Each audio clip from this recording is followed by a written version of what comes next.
다음으로 우리 에베소서 4장 말씀을 같이 살펴봤으면 좋겠는데요. 함께 이 시간 에베소서 4장 11절부터 16절입니다.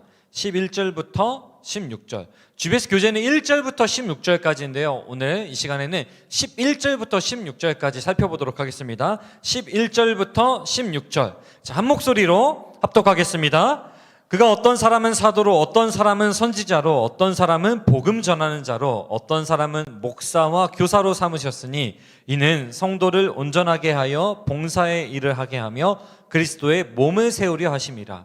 우리가 다 하나님의 아들을 믿는 것과 아는 일에 하나가 되어 온전한 사람을 이루어 그리스도의 장성한 분량이 충만한 데까지 이르리니 이는 우리가 이제부터 어린 아이가 되지 아니하여 사람의 속임수와 간사한 유혹에 빠져 온갖 교훈의 풍조에 밀려 요동하지 않게 하려 함이라. 오직 사람 안에서 참된 것을 하여 범사에 그에게까지 자랄지라. 그는 머리니 곧 그리스도라. 그에게서 온 몸이 각 마디를 통하여 도움을 받음으로 연결되고 결합되어 각 지체의 분량대로 역사하여 그 몸을 자라게 하며 사랑 안에서 스스로 세우느니라. 아멘. 네, 오늘 이 시간에는 우리 이 시대 최고의 설교자 배장한 전사님 나오셔서 혼자서도 잘해요? 주보 어제 뭐 하는데 물음표를 꼭 넣어달라고 혼자서도 잘해요? 라는 제목으로 귀한 말씀 나눠주시겠습니다. 우리 큰 박수로 축복하겠습니다. 네, 혼자서도 잘해요? 맞고요. 네, 감사합니다, 목사님. 네, 추석 명절들 다들 잘 새고 오셨나요? 다들 대답 감사합니다. 추석 명절 때 월화수라서 또 주말까지 껴서 굉장히 좋은 시간들 보내셨을 것 같은데요.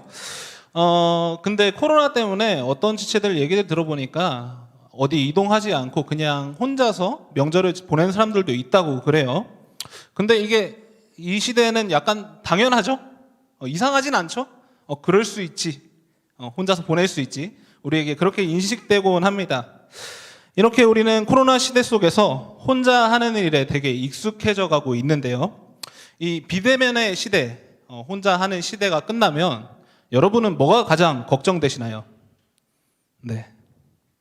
막 머릿속에 뭐가 떠오를 거예요. 근데 제가 뉴스를 보다 보니까 한 뉴스에서 통계를 봤는데 비대면 이후에 직장인들이 가장 걱정하는 것이 재택 없이 어떻게 직장 생활을 하지? 라고 합니다. 무려 87% 사람들이 그렇게 응답을 해줬다고 하는데 코로나 이후에도 계속 재택이 지속돼야 된다라고 얘기한다고 합니다. 저는 나머지 13%는 어떤 사람인지 감이 안 잡히는데 아무튼 87%나 그렇게 대답을 했다고 해요. 우리는 혼자가 익숙해졌고 오히려 어떤 부분에서는 함께하는 것이 함께하는 것보다 혼자 하는 것이 약간은 더 편한 그런 시대를 조금 살고 있지 않나라는 생각이 들었습니다. 이러한 시대 속에서 우리에게도 비슷한 고민이 하나 생겼죠. 믿는 우리에게. 다들 예배 집에서 한 번씩은 드려보셨죠? 여기 현장에 계시는 분도 있지만 집에서 예배 드리는 분들도 계실 겁니다. 집에서 예배 드리면서 이런 생각이 드셨을 거예요. 집에서 해도 괜찮네? 집에서 예배도 할만하네? 뭐 이런 생각들 드셨을 텐데 혼자 하니까 너무 편하잖아요. 다른 사람들 눈치 안 봐도 되고 특히 아침 일찍 일어나서 여러분들 뭐 교회 올라오고 하면 또 뭐 자매님들은 메이크업 하시고 또 씻고 뭐 이렇게 준비하고 하려면 아침 일찍 이렇게 일어나야 되는데 그런 수고가 없어요. 어쨌든 예배니까 하나님 앞에 단정하게 나가가긴 해야겠지만 적어도 조금 이른 시간에 일어나진 않아도 됩니다. 그리고 보는 사람도 없으니까 하나님 앞에 좀 자유롭게 기도하기도 하고 내 감정을 이렇게 표출해도 다른 사람들 신경이 안 쓰여요. 그런 측면에서 집에서 혼자 예배드리는 게 어떤 부분에서는 되게 좋아 보이기도 합니다. 코로나 때문이 아니더라도 이렇게 집에서 예배드리는 게 좋아 보이는 부분들이 있는데요. 사람과의 관계 때문에 그렇습니다. 교회에 오다 보면 우리가 다양한 사람들을 만나게 되고 관계하게 되잖아요. 그래서 그 사람들과 만나게 되면 어쩔 수 없이 나랑 맞지 않는 사람들도 교제할 수밖에 없고 부딪힐 수밖에 없게 됩니다. 근데 그렇게 하다 보니까 차라리 저 사람이랑 부딪혀서 내 신앙생활에 방해받을 바에 나 혼자 신앙생활 하는 게 낫겠다 라고 이 시기를 지나면서 생각하는 분들이 되게 많아진 것 같습니다. 실제로 저도 약간 안 맞는 경우들이 있었거든요. 제가 예전에 대학생일 때 대학부에 처음 올라가서 여러분들이 리더와 조원으로 이렇게 속으로 활동하듯이 저도 조원의 입장으로 이렇게 대학부를 갔었어요. 근데 저희 리더랑 저랑 굉장히 성향이 너무 안 맞더라고요. 그래서 제가 맞출 수도 있었지만 그 당시에는 굉장히 어렵고 또 초신자였기 때문에 같이 하고 싶지 않다는 생각이 들었습니다. 그래서 엘더한테 찾아가서 저 속으로 좀 바꿔주세요 막 이렇게 얘기했던 것 같은데, 네, 이 자리를 빌어서 우리 리더님, 그 리더님 너무 죄송하다는 말씀드리고요. 앞선 이런 제가 얘기한 상황들처럼 우리는 이런 상황들을 겪어오면서 이런 결론에 도달했을 것 같습니다. 굳이 신앙생활 교회 가서 같이 해야 되나? 혼자 해도 괜찮은데, 혼자 신앙생활해도 크게 나쁘지, 문제가 되지 않을 것 같은 거죠. 아니, 오히려 어떤 부분에서는 훨씬 낫다라고 느낄 수 있다는 겁니다. 그런데 바울은 우리에게 너희 그렇게 혼자 신앙생활해 라고 얘기하지 않고 다르게 이야기하고 있거든요. 뭐라고 이야기하는지 한번 볼까요? 우리 16절 한번 같이 봤으면 좋겠는데요. 16절 우리 같이 한번 읽어보도록 하겠습니다. 시작. 그에게서 온몸이 각마디를 통하여 도움을 받음으로 연결되고 결합되어 각 지체의 분량대로 역사하여 그 몸을 자라게 하며 사랑 안에서 스스로 세우느니라. 네, 16절 하반절을 현대인의 성경으로 보면 이렇게 이야기하고 있거든요. 화면에도 나오고 있습니다. 각 지체가 그 기능대로 다른 지체를 도와서 온몸이 건강하게 자라고 사랑으로 그 몸을 세우게 되는 것입니다. 바울은 명확하게 성도가 16절의 표현으로는 각 지체가 다른 지체를 도와서 몸을 세워야 한다고 이야기하고 있어요. 이 말은 혼자 신앙생활을 하라는 얘기는 아니죠. 같이 뭔가를 하라고 이야기하고 있습니다. 근데 같이 뭘 하냐? 몸을 세워라 라고 얘기를 하고 있거든요. 근데 이 몸을 세운다는 게 도대체 뭘까요? 저는 이걸 보면서 약간 직관적으로 와닿지 않았는데요. 그래서 몸을 세운다는 게 어떤 의미인지 찾아보다가 저희가 지지난주에 에베소서 1장을 통해서 살펴봤던 말씀이 떠올랐습니다. 에베소서 1장 22절, 23절을 보면 교회는 그리스도를 머리로 한 몸이라고 이야기하고 있습니다. 즉 오늘 본문에서 말하는 몸은 교회인 거죠. 쉽게 얘기하면 몸은 교회. 바울은 혼자 신앙생활 하는 것이 아니라 여러분들이 함께 신앙생활 하면서 교회를 잘 세워가야 한다고 16절에서 이야기하고 있는 것입니다. 그렇다면 이 교회를 잘 세우기 위해서 우리는 어떤 모습으로 신앙생활을 해야 할까요? 먼저는 나에게 어떤 역할이 맡겨져 있는지 조금 살펴봐야 될 것 같습니다. 바울은 오늘 11절을 통해서 굉장히 다양한 직분에 대해서 얘기를 하고 있거든요.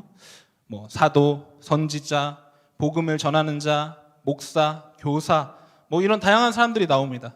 근데 이거를 우리는 직분이라고 얘기를 하죠. 근데 조금 더 제가 쉽게 오늘은 이걸 역할, 교회에서 맡은 역할이라고 조금 표현을 해보고 싶습니다. 우리 부서로 얘기하자면 어떤 사람은 세가족으로 그 역할을 감당하고 있고, 어떤 사람은 조원으로, 또 어떤 사람은 리더로, 또 어떤 사람은 엘더로, 또 어떤 사람은 찬양팀으로, 행정팀으로, 어떤 사람은 전도사로, 또 어떤 분은 목사로, 이렇게 역할들을 각자 맡고 있습니다. 하나님은 굉장히 교회 가운데 우리를 다양한 역할로 부르셨다는 거죠. 그런데 우리가 크게 오해하고 있는 게 있다면 이러한 역할들을 신앙을 잘하는 순서대로 배정받는다라고 생각한다는 거죠. 예를 들면은 신앙생활 제일 잘하면 목사, 두 번째 전도사, 세 번째 엘더, 이런 식으로 쉽게 착각을 하곤 한다는 것입니다. 근데 전혀 그렇지 않습니다.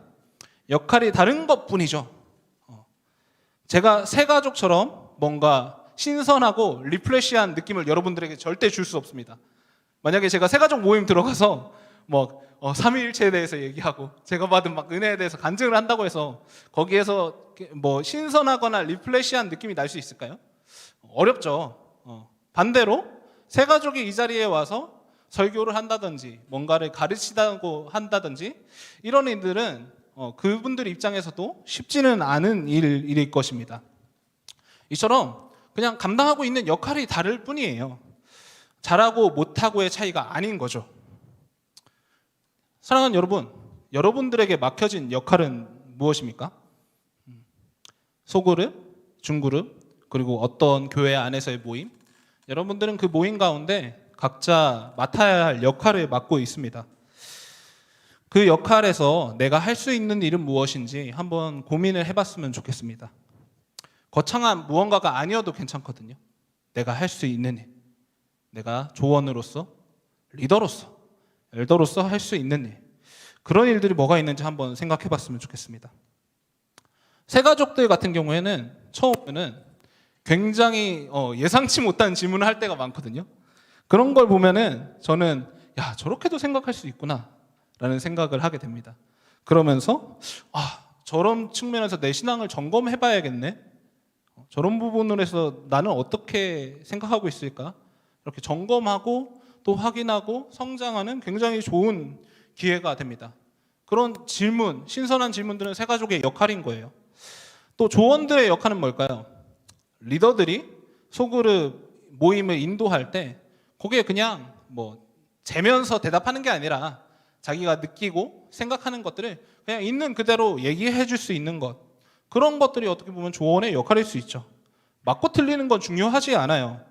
그 조언의 이야기를 통해서 여러분들이 얘기를 막 이렇게 늘려나갈 때 그 소르 가운데 더욱 은혜가 풍성해질 수 있기 때문이죠. 리더는 이런 조언들을 위해서 소그룹의 모임을 잘 준비하는 역할, 이런 역할들을 할 수 있겠죠. 우리가 소그룹이 굉장히 여러 개인데도 다 같은 GBS 교재로 같은 질문을 갖고 하는데도 다 다른 이야기를 하거든요. 그렇다는 것은 리더가 각자 맡은 역할들을 소그룹 조언들에 따라서 잘 감당하고 있기 때문에 그렇게 되고 있다는 것입니다. 또 이러한 직분의 역할도 있지만 또 한편은 은사의 역할도 있는데요. 저 같은 경우에는 기쁘고 즐거운 게 굉장히 중요한 사람입니다. 그래서 우리 엘더들은 조금 알고 있겠지만 동의 안 한다는 눈빛을 보내주는데 네, 제가 막 이렇게 까불까불하고 그런 부분들이 조금 있어요. 그래도 전도사라서 막 줄이려고 하는데 그런 거를 하면서 이제 때론 썰렁해질 때도 있지만 이 분위기를 좀 살려보려고 어떻게든 노력하는 게 저의 역할이 아닌가라는 생각을 하고 있습니다. 사람들마다 성격도 다르고 또 하나님께서 창조하신 모양의 형태가 다 다르잖아요. 그게 나를 어떻게 창조하셨지? 나에게 주신 은사는 뭐지? 이걸 고민하면서 내가 해야 할 역할이 뭔지 생각해봐야 한다는 것입니다. 이렇게 우리가 각자 맡은 역할들을 잘 감당하면 어떤 일이 벌어질까요? 12절을 보면 성도를 온전하게 한다고 이야기하고 있습니다. 11절에서 이제 목사, 전도사 이렇게 하면서 다 얘기를 한 다음에 12절에 바로 이어지면서 성도를 온전하게 한다 이렇게 이야기하고 있거든요. 여기서 사용하는 온전하다라는 말은 그 뜻을 그대로 얘기하면은 뼈를 맞추다 이런 데도 쓰이고요. 그리고 찢어진 그물을 수리할 때 이런 단어를 쓴다고 합니다. 즉 이게 어떤 건가요? 뼈끼리는 연결돼 있고 그물도 실끼리 연결돼 있잖아요. 그렇게 연결돼 있는 부분에서 파손된 부위를 고쳐 나간다라는 의미가 될 수 있겠죠. 나 혼자서는 그것들을 다 고쳐 나갈 수 없는데 내가 할 수 없는 역할을 상대방이 해주고 상대방이 할 수 없는 역할을 내가 해줌으로써 우리는 뼈를 맞출 수 있게 되는 겁니다. 찢어진 그물 가운데 내가 그 자리에 그물이 되기도 하고 상대방이 그물이 돼주기도 하면서 우리는 온전하게 되어간다는 것이죠. 서로의 역할을 잘 감당하는 것만으로도 우리는 온전해질 수 있습니다. 그런데 이 역할을 중요한 것은 이 역할을 그냥 자신의 생각과 방법대로 하면은 안 되더라고요. 자기의 생각과 방법대로 하면 어떤 일이 벌어지나요? 제가 설교 서두에 얘기했던 것처럼 자꾸 부딪히는 일들이 생기죠. 저 사람 지 멋대로 하네? 자기 생각대로 하네? 나랑 안 맞아. 같이 못하겠어. 제가 저의 첫 리더를 보면서 저 사람 나랑 안 맞아. 나 다른 속으로 가야겠어. 했던 것처럼 네, 저기 뒤에서 절레절레 또 하는데, 네, 그런 우리들에게 문제들이 자꾸 생길 수 있다는 거죠. 그렇다면 우리는 자기의 생각과 방법이 아니라 어떤 방법으로 이 역할들을 감당해야 할까요? 바울은 우리가 사랑으로 이 역할을 감당해야 한다고 이야기하고 있습니다. 어떻게 감당해야 된다고 한다고요? 사랑으로 감당해야 한다. 우리 15절 한번 같이 읽어봤으면 좋겠는데요. 15절 함께 읽어보도록 하겠습니다. 15절 시작. 오직 사랑 안에서 참된 것을 하여 범사에 네, 이 15절을 세번역에서는 이렇게 이야기하고 있습니다. 앞에 나오고 있어요.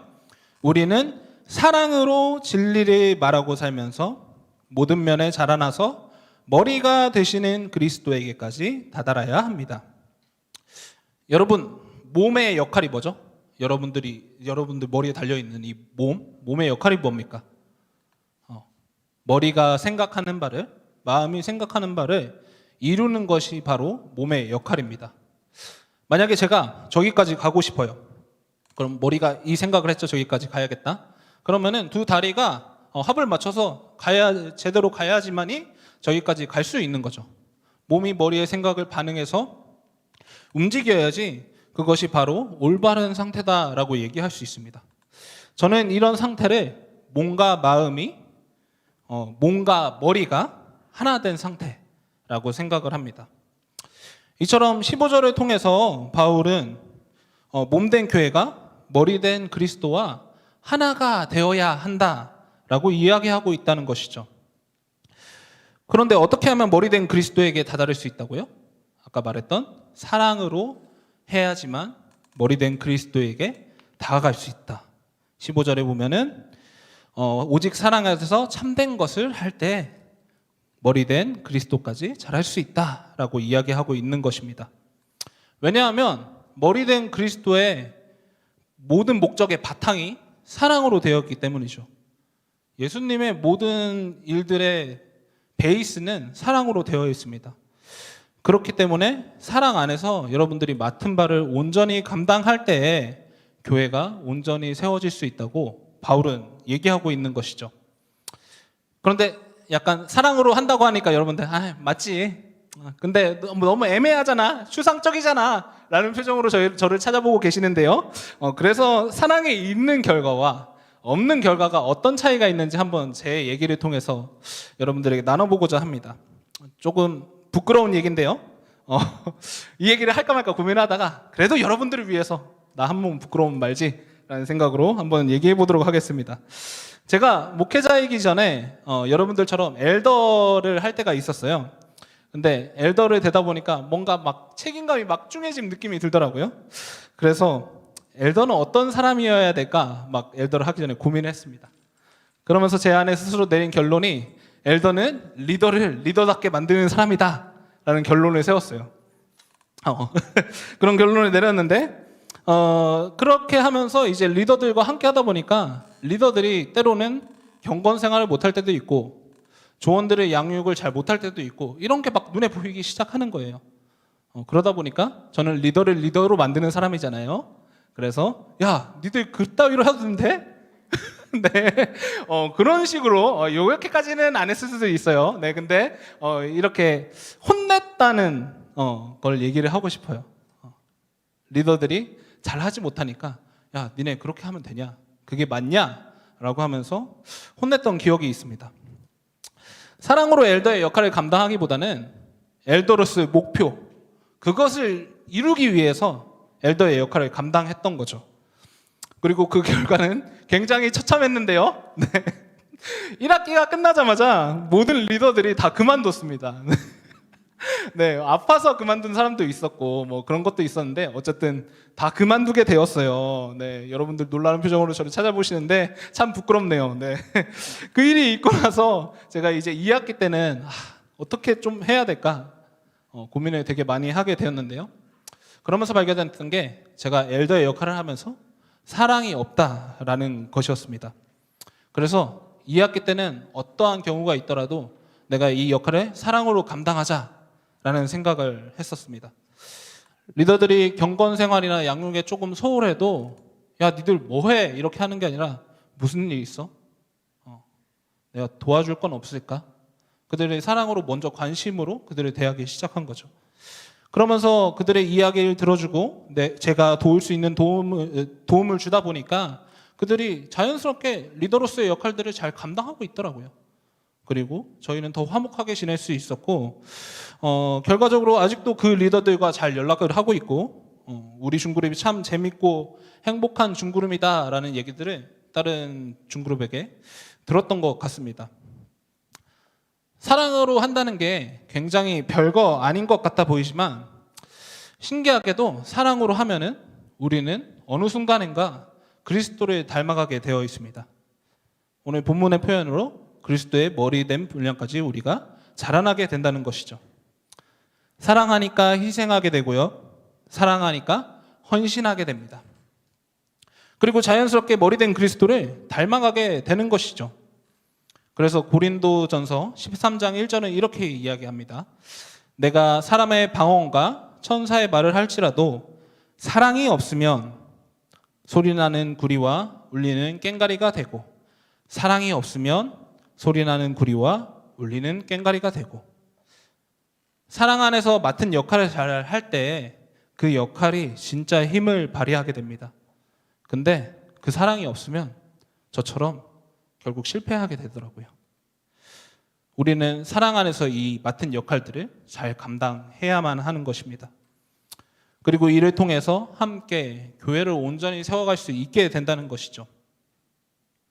근데 어쩌면 오늘 설교를 들으면서 제 이야기를 들으면서 역할? 그럼 나는 교회를 세우기 위한 부품인가? 라고 생각하시는 분들이 있을지도 모르겠습니다. 교회를 세우기 위해서 우리가 함께 신앙생활을 해야 한다는 것은 교회를 위해 내가 존재하는 부품처럼 들릴 수 있기 때문이죠. 하지만 우리가 살펴본 것처럼 신앙생활하면서 교회를 세워갈 때 우리에게는 너무나 귀중한 것들이 주어지게 됩니다. 어떤 것들이죠? 서로의 모습을 통해서 성장할 수 있게 되죠. 제가 아까 새가족과 리더와 조원들의 얘기를 들었잖아요. 그 사람들의 역할을 충실히 하다 보니까 내가 그 사람들 통해서 배울 수 있게 되는 것입니다.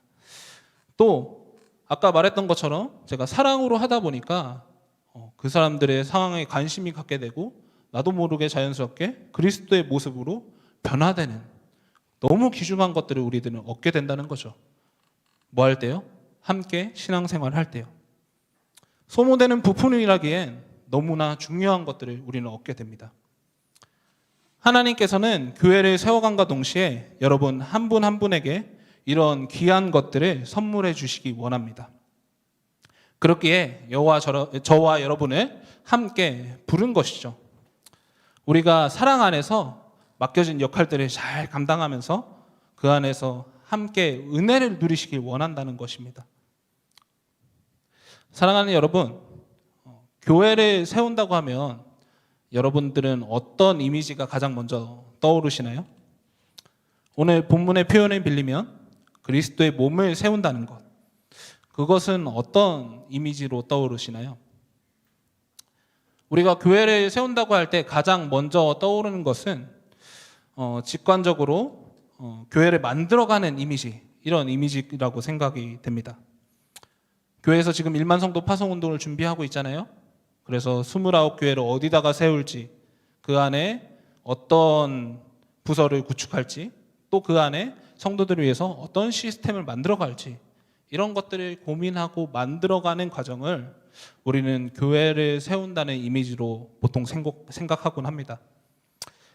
근데 이것도 맞지만 오늘 바울이 이야기하는 교회는 사실 그런 이미지를 뛰어넘는 이야기거든요. 바울이 교회를 지칭하면서 자주 썼던 단어가 있다면 우리들이 잘 알고 있는 에클레시아라는 단어입니다. 이 뜻 우리 잘 알고 있죠? 모인 무리, 모인 사람이라는 뜻을 가지고 있습니다. 어떠한 목적이나 뜻을 이루기 위해서 모인 사람들을 이야기하는 거죠.